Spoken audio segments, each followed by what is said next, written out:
L'eau guérit, le feu transforme, mais l'air est insaisissable. Il ne se maîtrise pas, il s'accepte. Résumé de l'épisode 3, les flammes d'Ogun. Après avoir fui le Conseil de l'Ombre, Zola et Ebo se sont rendus sur l'île du volcan d'Ogun pour que Zola puisse maîtriser le feu avant son frère Kofi. Là, elle a rencontré Orun, le gardien des flammes, qui lui a imposé une épreuve terrible, renoncer à l'eau pour obtenir le feu. Privé de son premier élément, Zola a frôlé la mort, ressentant son corps se vider de toute humidité. Mais au bord du gouffre, elle a éveillé une puissance nouvelle, les flammes d'Ogun. Désormais capable de manier le feu, elle a compris que chaque élément nécessitait un sacrifice. Pendant ce temps, Kofi, toujours dans l'ombre, a observé sa sœur gagner en puissance.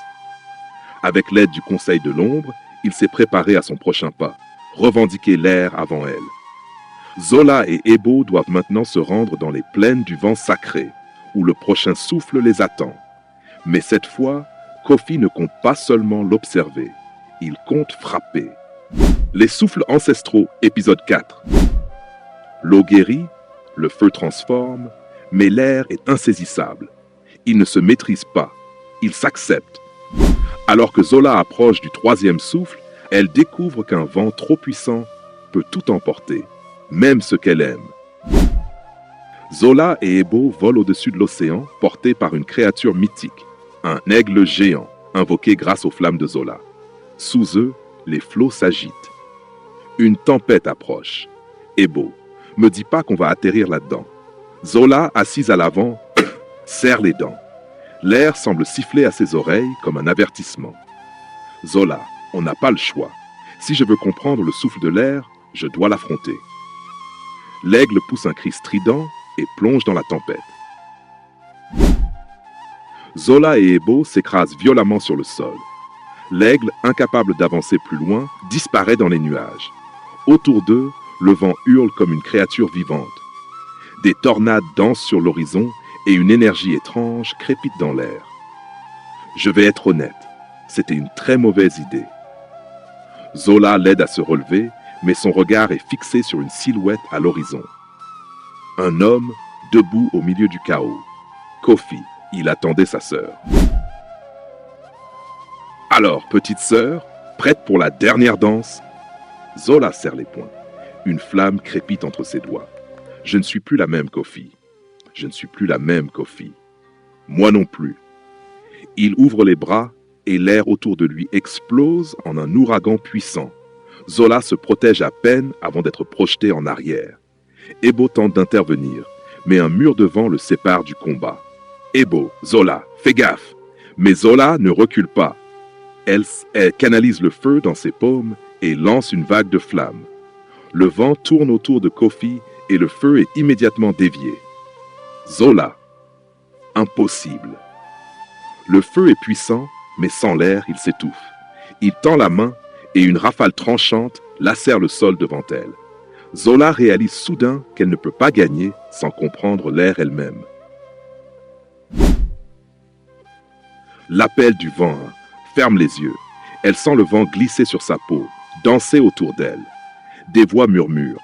L'air ne se combat pas, il se ressent. Elle se détend. Elle écoute. Puis, d'un mouvement fluide, elle s'élance dans le vent, laissant son corps suivre le courant au lieu de le contrer.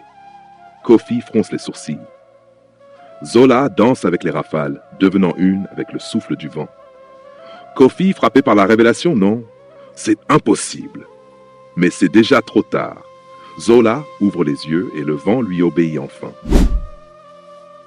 Zola et Kofi s'élancent l'un contre l'autre, chacun maniant son propre souffle.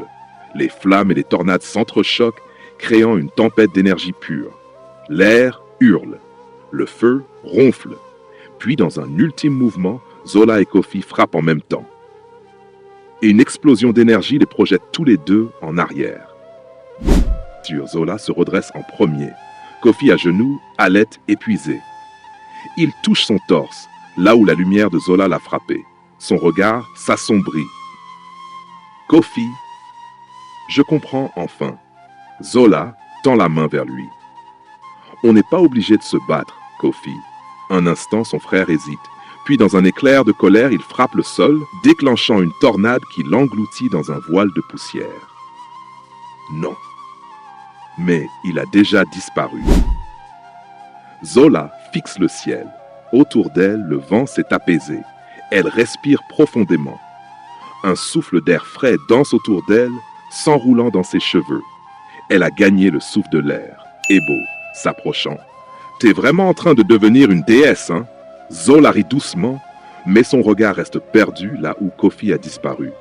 Elle sait qu'ils ne sont pas au bout du chemin, car un dernier élément l'attend. La Terre. À suivre. Prochain épisode, l'héritage de la Terre, le dernier souffle, les souffles ancestraux continuent.